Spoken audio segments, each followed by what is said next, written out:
Ruffle Feathers TV. We are about to watch a lady explain how much money she makes by serving tables. Now, y'all know I talk on this channel a lot about how serving tables is one lucrative job. If you can get at the right spot and you weigh out how much money you make and how easy it is to make that money, if you can get in that sweet spot, listen, you good. Now, there is downsides to serving, but there is a lot of upsides, but it's not easy and everybody can't do it, which is why it's a lot of people I know, and I say out of 10, 15 of them, maybe 2 or 3 of them ever become servers. So let's see what she say and how much she made. Let's see how much I make during my 10-hour waitressing shift. Okay, so charge tips. First table bill was $165.29. They gave me 40. 65, I got 12. And I guaranteed you it was only about an hour. 52 and I got 12. 202.55, 40. 109.91, 20. Couple. 214.92, 30. Either a family of 4 or about 3 people. 193.13, 37. 150.86, 27. 60.64, 12. 167.81, 35. And my last table, 346, and they gave me 68. Cash, first bill was 134, they gave me 35. 131, they gave me 24. 190, they gave me 40. 53, they gave me 8. 217, they gave me 40. 134, they gave me 25. And the last one I had was super generous. The bill was 110, they gave me 40, which was super nice. And my tip out is 108. So $108 is being tipped out. And then my total for charge tips was $363.02. We also had a private party this morning, so the tip out from that was $150. All in all, a pretty good night. Hold on, wait. Whoa. What the hell? Do we got to do the math? Let's see how much I make during my... Hi, my name is Hold up, Anson what the Young with hell? Anson Property Group, and My we are a bad. fix and flip wholesale and burr company. my 10-hour I waitressing ain't shift. going more. Okay, so $303.02. We also had a private party this morning, so the tip out from that was $150. All in all, let's see. Cash total and charge tip total. So as you can see there, a 10-hour shift. Yeah, she made damn near. Okay, let's just round that up. Let's just put that on 90. So that's 5. So about 6, 40 something. If my math is right. Let's see if I'm right. It's got to be about 640 something. Let me see. 287 plus 363.02 equals 650. All right, I said about 640. I was a little off, but that's okay. Oh yeah, you're right, because the 6 and then a 9. That's silly of me. Yeah, of course. 650 in a 10-hour shift. Now, a lot of people might think like, damn, a 10-hour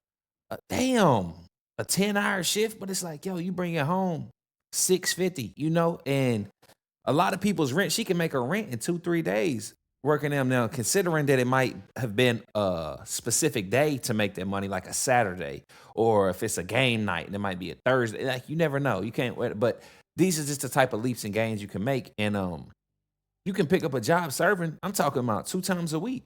You can do this 2 times a week.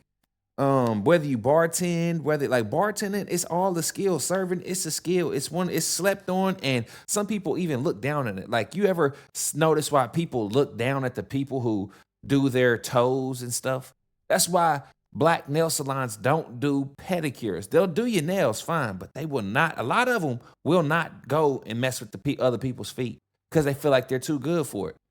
Meanwhile, the folks messing with the feet, they making so much money.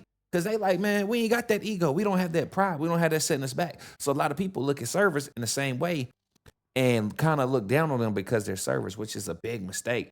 Servers be having that bag on them. I'm telling you right now, you get to a spot where you got events, you know what I mean? Like she said, a private party, that's an easy 150, 200. And the work and how much it took to get that money, it's gratuity already added. The restaurant is a wonderful bit. It's already added.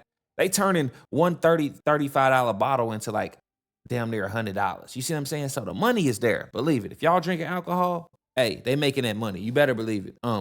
But the amount it takes to make the money, and how easy is it to make that money? How fast and how easy? You got to look at those. Those are 2 most important things. But to make that, like I said, and then 10-hour shift. It's like, hey, come on, end of the month, let's get it in. Extra $650 in one day. You can't complain with that. I do appraisals. They're like 400, 375 sometimes, and I go and inspect the property. Probably take me about 35 to 45 minutes. Then write the report, which takes me another hour to 2 hours tops. I mean tops. An hour average. An hour of me looking at it, I can tell you how much this house is. So I'm putting in damn near 2 hours of work, 2 hours and 30 minutes of work for almost $400. Most of the time, consistently $400. So it's like, I do that. Then I'm a real estate agent. But when it comes to serving, I am getting a couple hundred in 4 or 5 hours. You see what I'm saying? That makes sense to me. To keep my motor running, I gotta keep upgrading the cameras. I got family. I got this to pay for, that to pay for, rent, car, insurance, phone, all the stuff. I'm paying for it. So it's like, why would I not go out there where I can potentially meet people? I keep meeting new people every single day. Sometimes you meet some regular people and you get to know them. But the restaurant, I'm telling you, a lot of deals get broke in restaurants. That's when they go to, hey, let's go have dinner. Like, people gonna be there. And if you could be right there where the business is happening and you like, man, you right there, you seeing it. All right, he gonna come in. Hey, you can always work your move depending on where you at. You in a big major city, or even if you're in a small town, to where the people who run the town, and like you working with, like, it pays off. That's where I meet a lot of people. That's where I get real estate stuff from, real estate appraisals from. I'm here. I'm telling you about my podcast. Oh, you think about moving to Atlanta? Oh, here's my card. Actually, I'm a real estate agent. We'll talk about that later. But let me go get that for you. I'll be right back. Like, I'm in Atlanta. I have to be in a place where people just are flowing through because I'm a homebody. I know myself. I know I'm just going to sit at home and chill and watch videos with y'all and talk to y'all. Like, I'm fine with this. I love this. But I got to force myself out to get out. That's the real reason I said I got to go back I got to get either, a cell phone store is a great place. But restaurants are right there. F the clubs. I don't want to be in no club, but listen, cell phone stores, that's a hack. Go to the most popping gym membership. Might be more expensive, the most expensive, whatever. Go there. You're going to meet the right people you need to meet. That's a hack in life. Like, nigga, I'm paying $300 for this membership, but look who's around you. Like, bruh, there's Shannon Sharp. There's Shaq. You're paying that much money, but who cares? They right there. You never know. You might hit the right day. They want to talk to you. I see him around here. Yeah, cool. See him a third time and be like, hey, hey, work your move. You might be like, bruh, you got to get to it. You got to get to it out here. You cannot rely on just yourself. You got to make sure you put yourself in great positions, in great locations, right place, right time type of deals. And then you already helping them. They like your personality. Then they realize you're extremely punctual, respectful, and you can do what needs to be done. You're giving them an interview every table you meet. Every table you meet is an interview. So you sit down, they sit down, and you tell them your name, making sure they get everything right, comes out correct, crack a little couple jokes with them, ask them where they from, it's your first time, tell them something they don't know. People all compliment them, give them a compliment. Hey, that's a nice thing. Y'all look good together, man. Y'all got a good thing.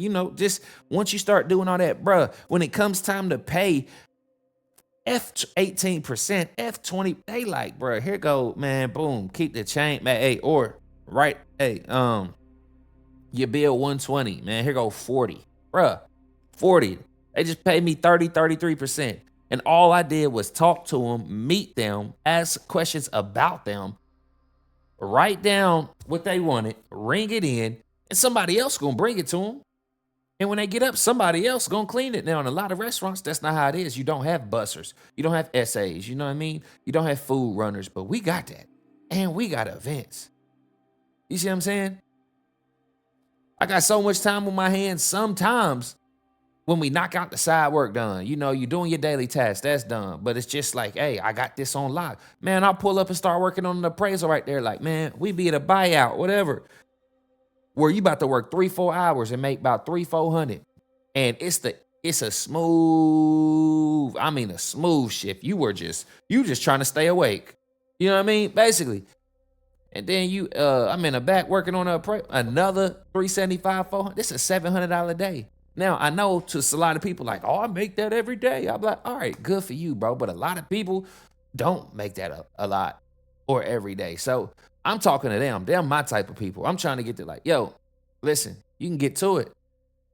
It's a lot of other avenues. Always have a way to make some money and put yourself around some people and network if you trying to sell yourself or you ain't in that position. But if you're not and that don't apply to you, then let it fly. If it don't apply, let it fly. But if you were somebody that's trying to be known, got something to sell, you got something that you need people to invest in or people that you need to be seen, you got to go to some jobs where, hey, people like, hey, I remember you. You might be out like, hey, I remember you. And I make sure I ask people what they do. Oh, it's a company buyout. What's y'all's company? What y'all be doing? This, that, just, hey, I always wondered, ask them an interesting question about their industry. They be like, hey, nah, all right, Ronnie. Hey, Ronnie, yeah, man, hey, if anything ever open up, bro, or something like that, man, I'm going to come get you. I've been told that before. Shout out Cox. Yeah, I'm trying to get that. I'm trying to get that Cox, man. That sounds crazy. And it's COX, not, sorry, that's a L. My bad. But yeah. Serving is it's a beautiful job, but that's a lot of money to be made. And hey, if you want it, it's out there. People gotta eat. They got to eat. And then how you get that tip up out of them is how well you can sell yourself. And me, man, I'm just like, I feel like I'm level 99 on that. Matter of fact, I'm gonna go 97. I know I can step it up a notch because there's some days where she'd be like, man, I don't want to be here. Like, I don't want to be here. Like, I know it's good you got to start weighing stuff out. And it's be like, you wake up the next day and be like, damn, I was just tired. That's it. I was just tired. Today, I'm fully energized and I ain't got no problem with my job. But I got to, come on, agent, appraising, serving, podcasting, reacting. Like, bro, selling my merch. Like, it's a family of 4 of us. We in a city where the price is just gonna keep going up and insurance gonna get higher, food gonna cost more, things are just, rent going high, mortgages, all this stuff is going up. So it's just like the only way you gotta balance it is to hustle more. That's all I can tell you to do. I get pissed off too, be like, nah, this ain't right. We shouldn't have to work like this, work this hard, just to be comfortable. But who am I? Once you stop thinking like that and be like, man, let me get to it. I'm either gonna be tired or I'm gonna be broke. Once you think of that and you start getting to it, all that goes away. You be like, what the hell was I thinking? What the hell am I talking about? I'd rather be tired before I be broke. And you stressing, and then you just gonna be tired of being broke. Then you just gotta get tired of being broke to get back. No. I'd rather be tired of being broke. Instead of being broke so long, you just get tired of it. And now you gotta go get tired. So you ain't broke. Nah, it's just a cycle. Listen to me, dog. Everybody, do whatever you got to do. I don't care what you got to do. I remember we used to laugh at people. My homeboy, Diana, he used to get so pissed off, man, because people would make fun of him and be like, your dad's a garbage man. Nigga, your dad had benefits, insurance, weekly pay, sick days, paid leave, PTO. What is the laugh at now? Because I know it's ton of people who just wish they had everything I just named off for whatever they got to do. You think they ain't gonna ride around on the trunk, picking up, listening to music, on company truck, company time, company gas, and getting paid, and you got you think I'm not picking up no trash? If y'all gonna give me all that, who gives a damn? See, as kids, I realized we were stupid. As a kid, you were an idiot. You were dumb. So you were an idiot. All of y'all, all of us. We were all just dumb. We thought we knew it all. But the real growth comes in knowing that you was wrong back in the day. And you realize it. It's a lot of people who still don't think nothing's wrong about nothing that they do. Because that's how they always believe. If you didn't change yet and you haven't been around a new environment and seen things from a different perspective and that is called your belief to change, to evolve, then listen, those are the people there's at this age here, if you 40, there's no way to change that. You stuck in your ways. You know it all. You know too much that you don't even question nothing. You know whatever. It's just crazy to believe that anything that anybody will tell you, you will believe it 100,000% because you say, well, they probably know what's best for me. No, you got to know what's best for you. You got to question everything that everybody does. Everything that everybody does. And you got to make sure it's right. That's when they be like, the experts said this. Well, who are they? Who are these experts? Why are they experts? Who's funding these guys? Because how I know that they not just pay whatever, people will change data They will change data in a report for the right type of money. Come on, like, hey, just say this instead of don't say that, but say it like, hey, they might say, hey, all right, typically, normally, and like that, start getting that type of language. You see what I'm saying? Nah. I need to run a test by myself. I need to find out for myself. I need to see it for myself. I can't allow somebody else to always constantly think for me. They have to be highly reputable and extremely respected for me to be like, whatever he say, I know it's the truth. I got to really believe in you. I got to know you ain't for sale. And a lot of people for sale. That's why your information is it's not selling. It's not selling. People know you for sale. People know you can get this thing money. He'll say anything. He'll believe anybody. He get along with everybody. He always got new friends. Everybody's his bro. He don't give a. He's for sale. Whoever paying them the most, whoever giving them the most attention, that's who they most loyal to. Get away from those people. Whoever giving them the attention they need and the assurances and not keeping it real with them. And hey, they love them people. But the people that will tell you the truth are most hated. And that's the world we live in. And don't ever be upset about it, because that's just the way it is. That's just the way it's always going to be.